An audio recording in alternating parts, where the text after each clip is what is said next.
মুসলমান নবীর উম্মত দিলেন কান্ডা লাগাই শুনেন।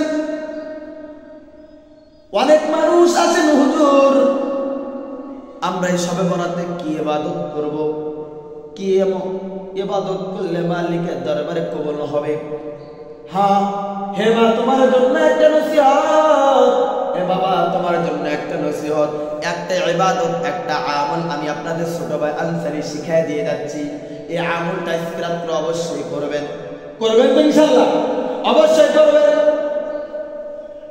মাগরিবের নামাজ জামাতে আদায় করবেন, ইশারের নামাজ জামাতে আদায় করবেন। ইশারের নামাজের পরে আপনি সুন্নাত পড়বেন, বেতর পড়বেন, এরপর অতিরিক্ত 2 রাকাত তওবার নামাজ আদায় করবেন। এখন বলেন হুজুর ও আনসারী ভাই এই তওবার নামাজের নিয়ম কি একটু বলে দেন? হ্যাঁ আমি নিয়মটা বলে দিচ্ছি, দিলের কানটা লাগায় শুনো, যেহেনটা আমার দিকে দেন, খরগোশের কানের মতো আমার দিকে তাকায় থাকেন, মনোযোগ দিয়ে শুনেন। 2 রাকাত তওবার নামাজ পড়বেন। প্রথম রাকাতে সূরা ফাতিহার সাথে সূরা কাফিরুন পড়বেন। দ্বিতীয় রাকাতে আবার সূরা ফাতিহা সাথে আপনি কুল হুয়াল্লাহ সূরা অর্থাৎ সূরাতুল ইখলাস পড়বেন।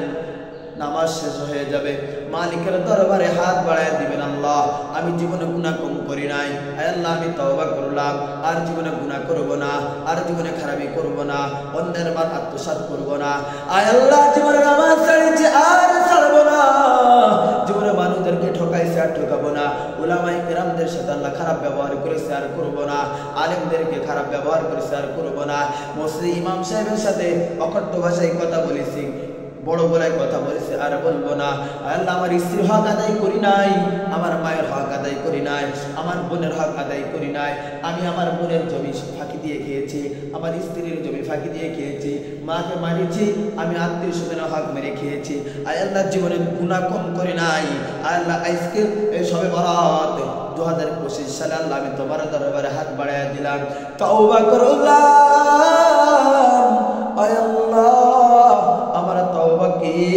আপনি কবুল করে নেন। বলার সাথে সাথে যদি 2 চোখ বেয়ে যদি পানি পড়ে দেখবেন অবশ্যই আল্লাহ আপনার তওবাকে কবুল করে নেবে, অবশ্যই কবুল করে নেবে।